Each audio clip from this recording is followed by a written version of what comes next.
Malaking pagsubok para sa ating mga mare ang pagbabudget para sa meal allowance ng pamilya. Aminado dyan ang ating kumaring si Lou. At dahil Kapampangan, hilig daw niya talagang magluto. Pero ngayon, mukhang problemado si Lou dahil sa taas ng presyo ng mga bilihin. Kaya pa ba, mare? May 3 estudyante ako, may 2 akong kolehiyo, at saka isang high school. Mahigpit talaga. Mahigpit ang pagbabudget. At yung mga sangkap na dating ginagamit ko, naghahanap ako ng mga alternative na mas mababa ang presyo, syempre. Biro nga ng marami, ang 1,000 piso ngayon, parang barya na lang. Inay! Ayon sa Philippine Statistics Authority, ang kabuong inflation sa bansa ay bumaba ng 4.9% nitong October 2023 mula sa 6.1% noong September 2023. Ang national average na inflation mula January 2023 hanggang October 2023 ay nasa 6.4%. Mas mababa ito kung ikukumpara sa inflation rate noong nakaraang taon na nasa 7.7% noong October 2022. Kaya naman ngayong Noche Buena, #struggle is real na naman ang ating kumare. Kaya naman to the rescue ang ating lover boy kay Maring Lou, ang nag-iisang teen king of Philippine movies and television. Daniel Padilla, is that you? Ano? Yan, hindi ba talaga naiintindihan? Na ano? Na nagiging totoo na. Totoong ano? Totoong nagugustuhan na kita. Ako ba? Hindi. Nabudol tayo dun mga kaaha. Daniel Padilla lookalike lang pala. Pero ito ang hindi budol.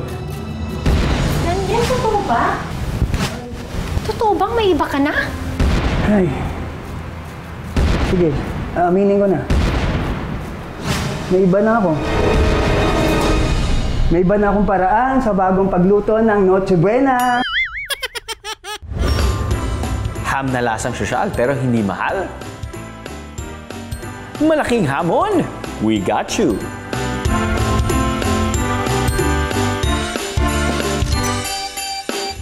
So ayun, Ma'am Shilu, gagawa po tayo ng honey glazed luncheon meat. So start tayo sa garlic. So dapat talaga maliliit. Yes. Pinong-pino. Pino. Itong Yan. Spill na. honey-glazed luncheon meat, pwede na rin siyang substitute sa hamon, no? Oh yes, yes.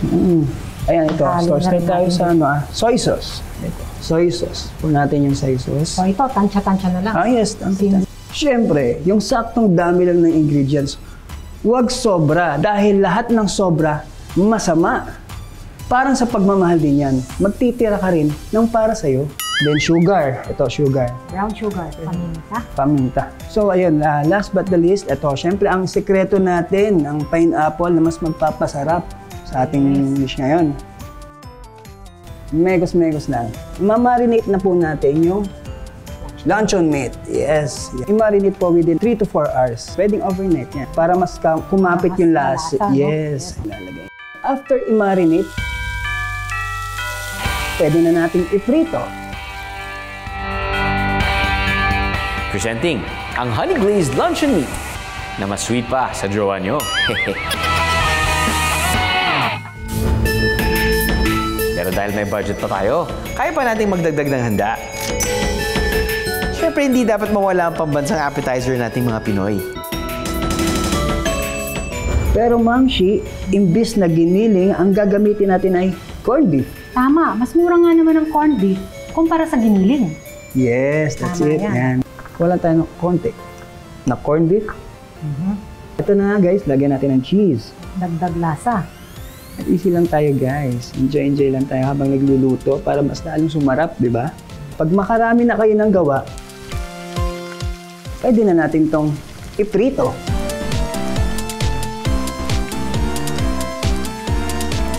Nakakamiss din magluto ng pagkain pang Noche Buena. Pero wala pa rin tatalo sa pagkamis sa'yo. Sharonians, mga mahilig mag-Sharon. I-ready na ang pambalot ng isa-Sharon na cheesy corned beef lumpia na mas cheesy pa sa mga ex nyo. At para manumbalik ang tamis ng pagmamahal niya sa inyo, ang tamis ng Pasko, there's always room for dessert. So itong dessert na gagawin po natin ay ang Cathedral Cups. So ayun, ang kailangan lang natin dito ay ang makukulay na gelatin, ang krema at ang kondensada. Ipupour muna po natin itong all-purpose cream. At itong kondensada. Bagay talaga ang krema at kondensada. Parang tayo, bagay, dati. So, after nating ma-mix guys, ito ilalagay natin sa freezer para lumamig. So, ang next natin gagawin, syempre, ikakat natin to into small pieces. Yes, tamang-tama nga to sa Christmas, no? Yes. Natutuwa yung mga bata dito kasi... Yes, looks pa lang niya, sobrang nakakatakam na. Ang ganda niya, diba? O sobrang nakakatakam. Ito na po ang ating final na Cathedral Cups. Sa tatlong handa, napagkasya natin ng 1,000 piso. At may sukli pa na pwedeng ibigay sa mga habol ng caroling. Uy, may handa na. Kulang na lang ng mga kakain at magsasalo-salo. Oh, ano bang inaantay nyo? Castilla family, pasok! Ma'am Shi, may mga kasama po ako. Andito sila. Daniel, samahan mo kami. Upo ka Sige. dito. Okay.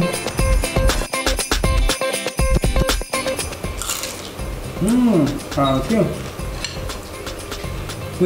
Sulit sa lasa, sobrang sarap. Ay, masarap yung lasa niya. Talagang perfect siya pang Pasko. Malamig man ang Pasko mo, siguradong magiging masaya pa rin yan. Basta't kasama ang buong pamilya. Malay mo, sa susunod na Pasko, kasama mo na uli siya. Hopefully. Ang 1,000 piso, talaga namang hindi na nga malayo ang mararating. Pero kapag sinamahan ng diskarte at pagmamahal, makakaabot ito sa ating puso ng ating mga minamahal. Aha!